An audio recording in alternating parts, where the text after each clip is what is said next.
আমাদের সাংগঠনিক সম্পাদক জেলার সাবেক এবং আমাদের এই মঞ্চে উপস্থিত আমাদের আরো যারা নেতৃবর্গ আছে, আমাদের ঢাকা থেকে এসেছে আমাদের শরীফ প্রাক্তন ছাত্র নেতা, আমাদের ঢাকায় থাকে, আমাদের রাজীব চেয়ারম্যানের জামাই, আমাদের আজকের একজন বিশেষ অতিথি আনিসুজ্জামান স্বপন, তিনি তার স্ত্রী ক্যান্সার রোগে আক্রান্ত হয়ে মৃত্যুর শয্যায় ভুগছেন। তিনি তার পরিবার নিয়ে ওই অবস্থায় তিনি খুলনায় ওনার শ্বশুর বাড়িতে তার মিসেসের মার বাড়িতে মিসেসকে নিয়ে সেখানে তাদের পারিবারিক একটা জমির একটা বন্টনের জন্য সে আমাদের মেহেদি ভাইয়ের অনুমতি নিয়ে কালকে সে অনুমতি নিয়ে খুলনাতে গিয়েছে, যে জন্য আসতে পারেনি। আমাদের মঞ্চে উপবিষ্ট আরো সম্মানিত সকল পর্যায়ে নেতৃবর্গ, আমি নাম বলতে পারলাম না, সেজন্য ক্ষমা চাই। সামনে উপস্থিত 9টি ইউনিয়ন এবং একটি পৌরসভা থেকে আগত এই তারুণ্যের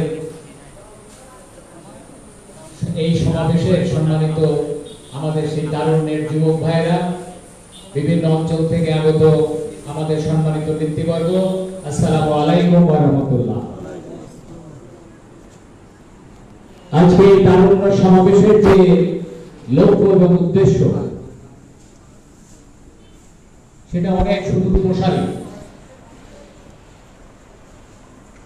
আজকে যাকে ঘিরে এই আয়োজনগুলো সবকিছুর পেছনেই কিন্তু আমাদের মেহেদি রবি সাহেব, আমাদের আগামী দিনের স্বপ্ন যিনি বাস্তবায়ন করবেন, যদি রাব্বুল আলামিনের দয়া থাকে, সাহায্য থাকে, আগামী দিনের ম্যাডামের উপদেষ্টা।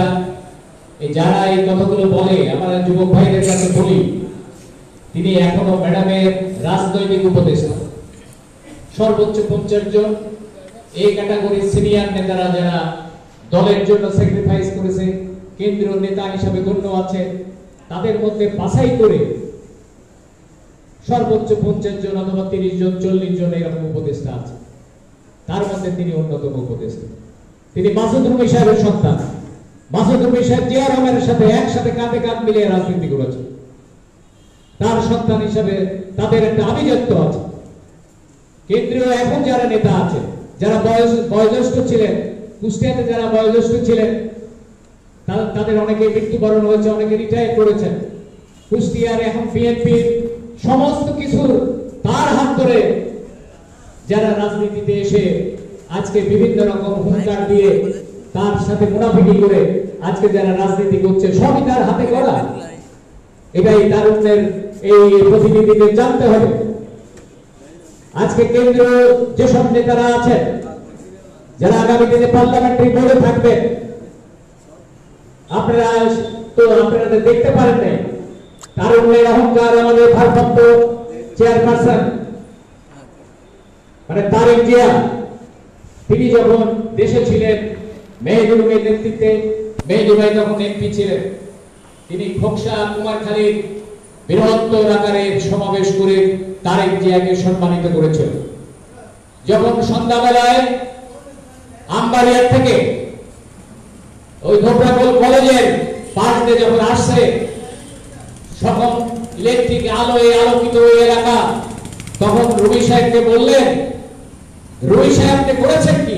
এটা তো শহর বানিয়ে ফেলেছেন খোকসা। সেই আমবাড়িয়ার ধোবরাকল কলেজের ওই আলো দেখে তারেক জিয়া তাকে মন্তব্য করেছে। তারেক জিয়া তাকে পার্সোনালি চেনেন,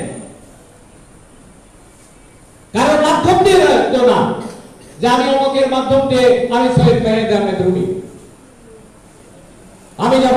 উনি যখন এমপি ছিলেন, একটা কারণে তারেক জিয়ার অফিসে আমরা গিয়েছিলাম, আমার কারণে উনি নিয়ে গেছিলেন। তিনি তারেক জিয়া তাকে রিসিভ করলেন, আরে রুমি সাহেব কি কাজে আসছেন বলেন। আগে সেই কাজটি করে দিল। তারেক জিয়ার কোন জায়গায় কে আছে, কোথায় কি করেন, রবি সাহেবকে চেনেন না তিনি। আর বিভিন্ন ভাবে অপপ্রচার করে আজকে দলের মধ্যে বিভ্রান্তি করে যে কোনো কারণেই হোক, আজকে জেলার থেকে আহ্বায়ক তিনি অন্য কোনো কারণ থাকতে পারে, দলের আরো ভালো মঙ্গলের জন্য কেন্দ্রীয় কমিটি তিনাকে একটা আরো বড় আসন দেবেন, আগামী দিনের পার্লামেন্টে নমিনেশন দেবেন, সেই কারণে হয়তো জেলার এই আসনটা ছাড়তে হয়েছে। তারপরেও এইরকম একটা মুহূর্তে আমরা বিনয়ের সাথে বলতে চাই যে আগামী দিনের পার্লামেন্ট ইলেকশনে এমপি হবে, উনি এমপি হবে, তারপরে সারা বাংলাদেশে ধানের শীষ প্রতীক নিয়ে যারা এমপি হবেন, দল যখন ক্ষমতায় যাবে সেই মুহূর্তে যদি আমাদের অত্যন্ত আগামী দিনের অহংকার তারেক জিয়া যদি দলটাকে সেইভাবে, এই পরামর্শ তো দেওয়া যায় না, বেয়াদবি হয়ে যায়, তারপরও মাপ চেয়ে বলতে চাই যদি ওইভাবে দল ক্ষমতায় আসার পরে যদি সাংগঠনিক কাঠামোকে ভেঙে নতুন প্রজন্মের হাতে দলটাকে বুঝে দেওয়ার জন্য সেইভাবে যদি সাংগঠনিক কাঠামোকে জোরদার করতেন, তাহলে মনে হয় একজন ছোট কর্মী হিসাবে অভিজ্ঞতার আলোকে বলতে চাই যে সেইটা হয়তো আরো বেশি ভালো হতো। এখন দলের মধ্যে একটা বিভেদ, আজকে যাদের জেলার দায়িত্ব হয়েছে, দায়িত্ব পেয়েছেন, তারা কোথায় ছিল? 28 তারিখে সর্বশেষ মিটিং, মেহেদী ভাই, সোহাগ ভাই, আমরা, শহীদুল ইসলাম ভাই আর অনেক নেতারা আমরা এক জায়গায় বসে সেই 28 তারিখের বড় মিটিং আমরা শুনছিলাম।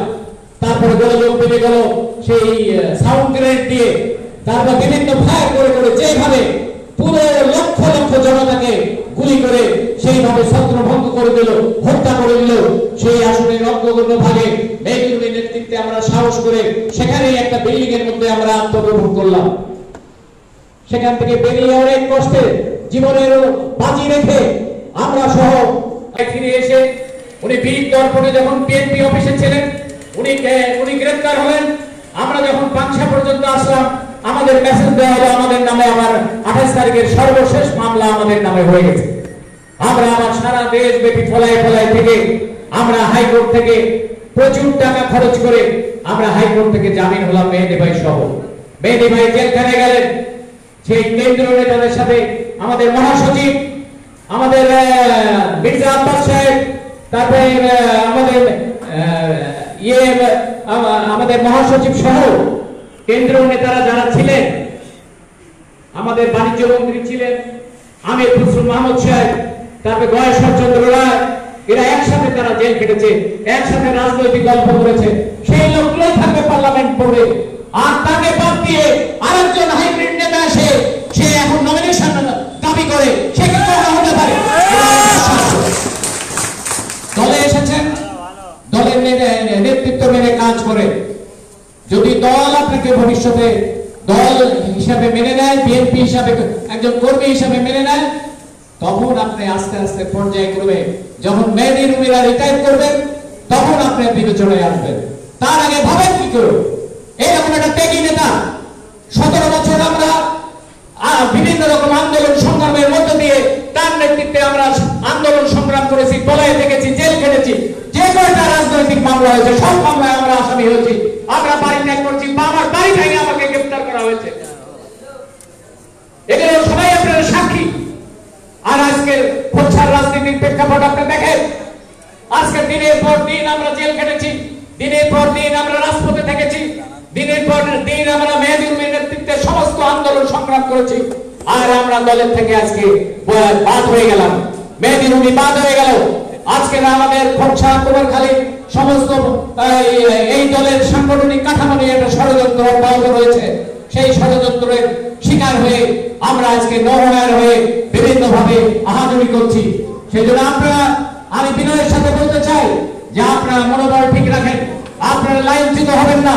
আমরা যারা এই মেহেদী রুমির অনুসারী হিসাবে আমরা শপথ করেছি, আমরা যারা দায়িত্বশীল নেতা, 9 ইউনিয়নের সম্মানিত প্রেসিডেন্ট, সেক্রেটারি, সাংগঠনিক সম্পাদক, ভাইস প্রেসিডেন্ট, এরকম জয়েন্ট সেক্রেটারি, এরকম যারা সিনিয়র